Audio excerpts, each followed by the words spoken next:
नमस्कार। अभिनव कहानियाँ में आपका स्वागत है। हमारी आज की कहानी है पछतावा। मेरा नाम सपना है। मेरी शादी सूरज से 1 साल पहले हुई थी। सूरज एक बड़े शहर में अच्छी नौकरी करते हैं। ऑफिस की तरफ से ही हमें एक अच्छा फ्लैट मिला है। सूरज ऐसे बहुत अच्छे हैं, लेकिन अपने से आर्थिक रूप से निम्न वर्गीय लोगों से कभी कभी वो अच्छे से बात नहीं करते। मुझे ये बात अच्छी नहीं लगती थी, लेकिन मैंने उन्हें कभी इस बारे में टोका नहीं। हमारे घर में पहले एक नौकरानी आती थी, लेकिन उनके इसी स्वभाव के कारण कोई टिकता नहीं था। और फिर मैंने नए काम करने वाले की तलाश शुरू की। बड़ी मुश्किल से कुछ दिनों बाद घर पर ही एक व्यक्ति आए। उन्होंने अपना नाम भोला बताया। उनकी उम्र करीब करीब 55 साल की थी।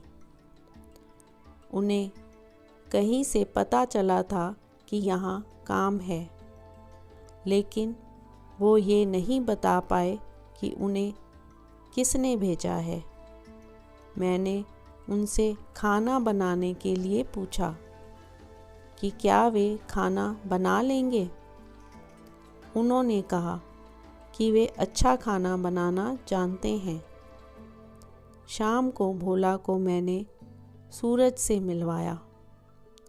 सूरज ने कहा कि अभी खाना बनाकर दिखाओ, पसंद आया तो कल से तुम्हारी नौकरी पक्की होगी, लेकिन छुट्टी नहीं मिलेगी।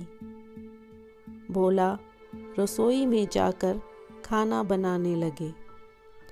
वो अच्छे से काम कर रहे थे। लग रहा था कि उन्हें पहले भी इसका अनुभव था। खाना बनकर तैयार हो गया था। उन्होंने खाना मेज पर लगाया। मेरे पति ने और मैंने दोनों ने खाना खाया। मुझे और सूरज को खाना पसंद आया। हमने उन्हें काम पर रख लिया। भोला काम पाकर खुश दिखे।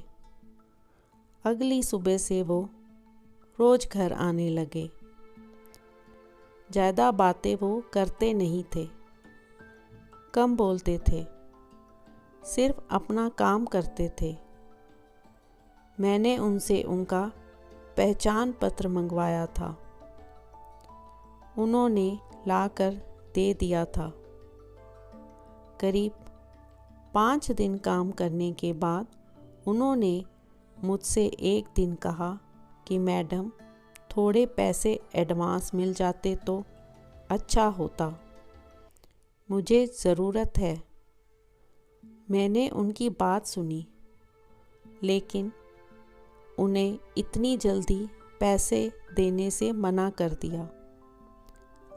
अगले दिन सूरज के कुछ मित्र अपने परिवार के साथ घर पर शाम को खाना खाने आए। खाने में 4 से 5 तरह के पकवान बनाए थे। सबने खाना बड़े चाव से खाया और तारीफ भी की। खाने के बाद हम सब बैठे बात कर रहे थे। भोला अपना काम समाप्त करके जाने की तैयारी कर रहे थे। तभी सूरज के एक मित्र का मोबाइल खो गया। सब जगह ढूंढा, पर नहीं मिला।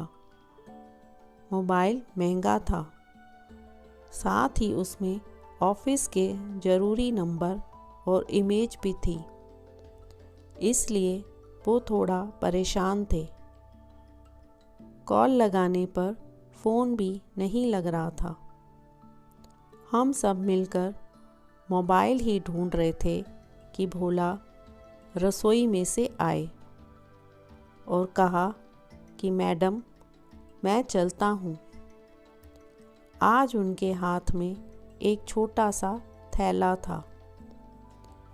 उनके इतना कहने पर सूरज ने उनसे कहा, रुको, मोबाइल जो तुमने चुराया है वापस दो।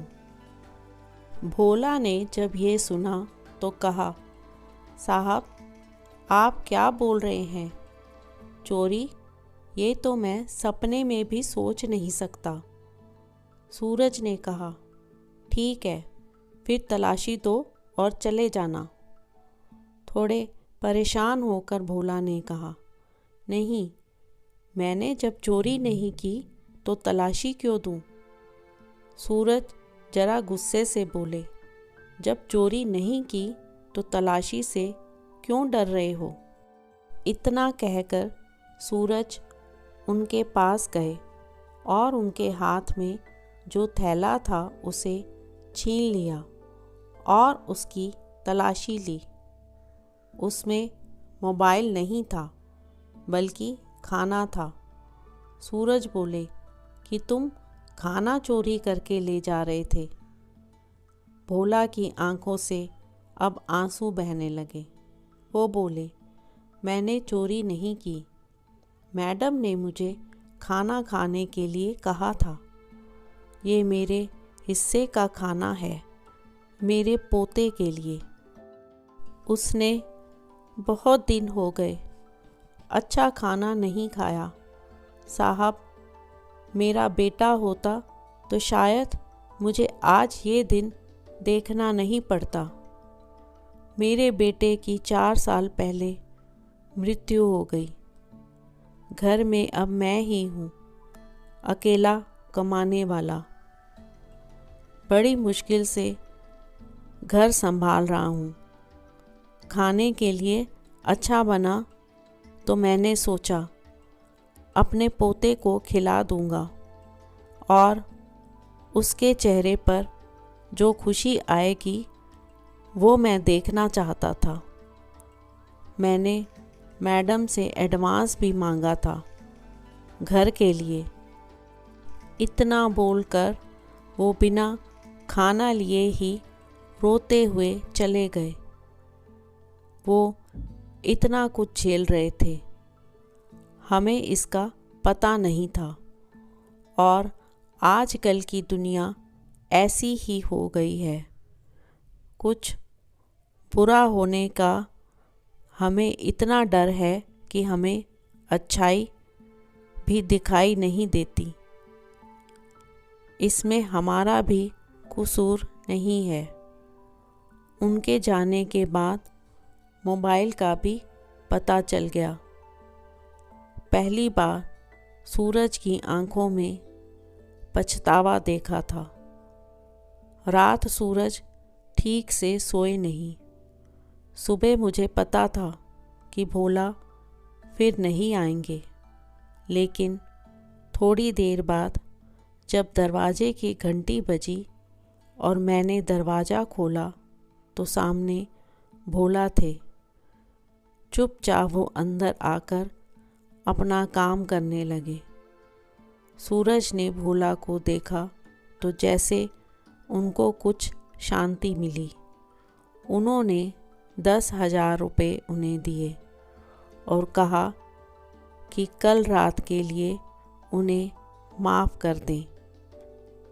पैसे लेने से भोला ने मना किया तो वो बोले कि ये एडवांस है, रख लीजिए।